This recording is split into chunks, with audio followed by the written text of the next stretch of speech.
Welcome to the Valor podcast. We believe that you have a unique purpose that needs developed, protected, and encouraged. We trust Valor will give you new strength with each episode. Now let's join our Valor coach, Pastor Dwayne Wolf, for today's special message for men.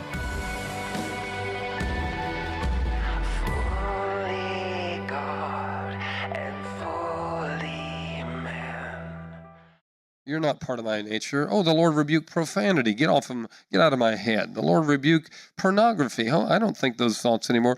You know, it's interesting. You cannot get completed through works. You cannot get completed through religious behavior. We'll read a verse on that in a moment. But nonetheless, these things that fall short of the glory of God, they contradict your nature, so they're not necessary or needful or beneficial. So we don't embrace them. So when they show up when poverty shows up in my world, it's no more welcome than pornography. Because it's not part of my nature. It's not part of my identity. It's not part of who I am. It's not part of the image of Christ in me. It's not part of who He's made me to be, and therefore it's not included in my sphere of dominion, my sphere of authority, my sphere of joy. It's not included, right? Colossians chapter 1, let's go over there. Colossians chapter 1, 25. Of this I was made a minister according to the stewardship from God that He bestowed on me for your benefit, that I might fully carry out the preaching of the Word of God. Verse 25, Colossians 1. That is, the Word of God, that is the mystery which has been hidden from the past ages and generations that's been now manifested to His saints. So he says the Word of God, that's a mystery, the mystery that's been hidden, to whom God willed to make known what is the riches of the glory of this mystery among the Gentiles. What is the mystery? Christ in you, the hope of glory. Okay?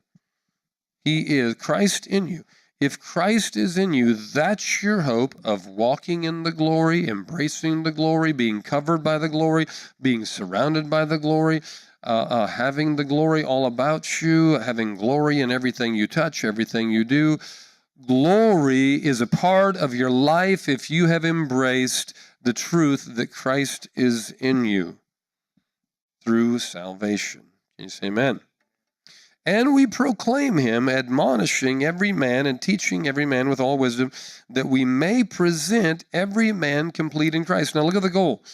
We admonish and we teach and we instruct and we do all of these things to who? To believers who've come to know God through the Lord Jesus Christ, so that what? So that we would present every man complete. There's a potential that this is the goal in the mind of Paul. This is the goal in the understanding, the illumination of the Holy Spirit, is that you can be complete in Christ.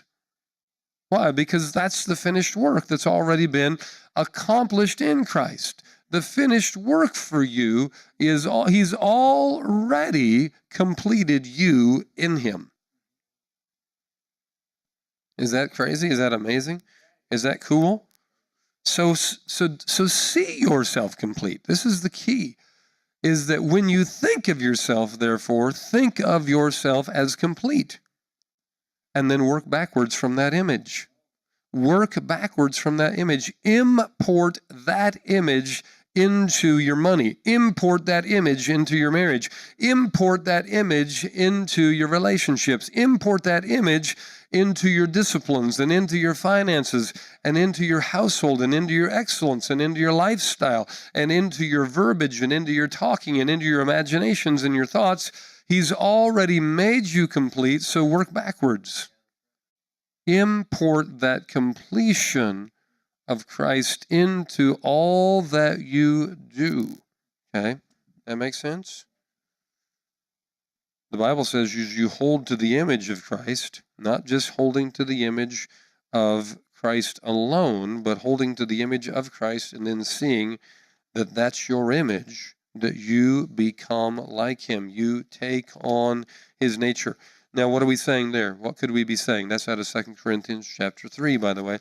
What we could be saying, or what Paul would be saying there, is that if you don't hold to a completed image concerning you, then you will never become like him. You'll never fully become like him, though you had the potential all along. Though it was yours to become like him. The past can't hold you. Your heritage can't hold you. Your family can't hold you. A neighbor can't hold you. Peer pressure can't hold you. Nothing can hold you from becoming. Demons can't hold you from becoming like the image of Christ. Nothing can hold you. However, if you don't behold him, and as you behold him, you realize you're looking into a mirror of you, then you can't become like him. You can't become like him just because you read the word, or just because you go to church, or you have to see that his image is your image. So whenever you gaze at him, whenever you gaze at him in the word. Now James says, how do we gaze at him? For the most part, we gaze at him in the word. And whenever you gaze at him or behold him, whenever, in other words, you're reading the word and learning about him, and whenever you're learning about God, you're learning about him, because he, according to Hebrews chapter 1, is the exact image and the radiance of his glory, right? And according to John 1, so whenever you're gazing at God, you're gazing at him. If you've seen me, you've seen the Father, Jesus said. So whenever you're gazing at the Word of God, you have to realize, according to James, then, that you're actually gazing at your completed image. You're gazing at yourself. You're gazing at your completed image. If you gaze at walking on water, you're gazing at your completed image. Right? So whatever you're gazing at that pertains to the Word, that's your image too. That's your identity too. And wherever we fall short of that, there's the potential for us to come up to that, because that's already our completed image. Is that right? So the word says in 2 Corinthians chapter 3, verse 18, but we all with unveiled face, beholding as in a mirror the glory of the Lord. But we all with unveiled face, beholding as in a mirror the glory of the Lord, are being transformed into the same image from glory to glory, just as from the Lord the Spirit. So if we, when we behold him, if we will see, all right, that's my identity too.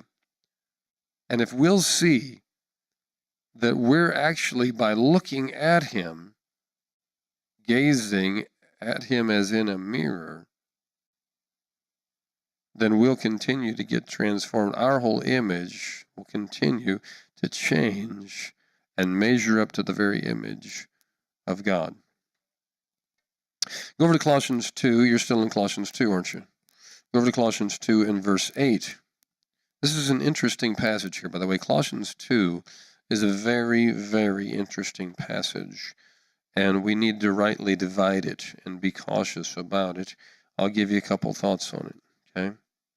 See to it that no one takes you captive through philosophy and empty deception, according to the tradition of men, according to the elementary principles of the world, rather than according to Christ. For in him all the fullness of deity dwells in bodily form.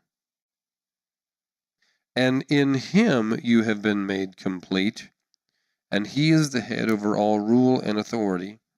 And in him you were also circumcised with a circumcision made without hands, in the removal of the body of the flesh by the circumcision of Christ.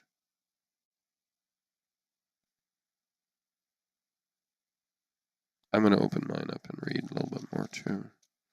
Well, you like that growly voice? That's really growly.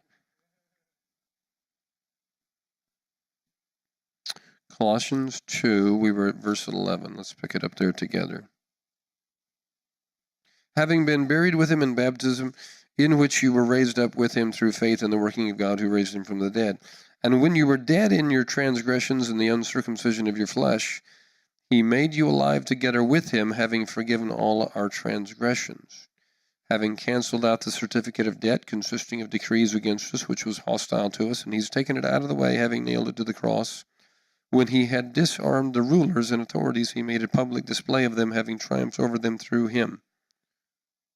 Therefore, let no one act as your judge in regard to food or drink or respect to festival or noon moon or Sabbath day, things which are a mere shadow of that which is to come, but the substance belongs to Christ. Okay? Let no one keep defrauding you of your prize. What's the prize? Christ in you, the hope of glory. What's your prize? The completed work of Christ. Your identity in him and as him. Let no one keep defrauding you of your prize by delighting in self-abasement and the worship of angels, taking his stand on visions he has seen, inflated without cause by his own fleshly mind, not holding fast to the head, from whom the entire body, being supplied and held together by the joints and ligaments, grows with a growth which is from God. For if you have died with Christ to the elementary principles of the world, why, as if you were living in the world, do you submit yourself to decrees like do not taste, do not handle, do not taste, do not touch, which all refer to things destined to perish with the using, in accordance with the commandments and the teaching of men. These are matters which have, to be sure, the appearance of wisdom and self-made religion and self-abasement and severe treatment of the body, but are of no value against fleshly indulgence.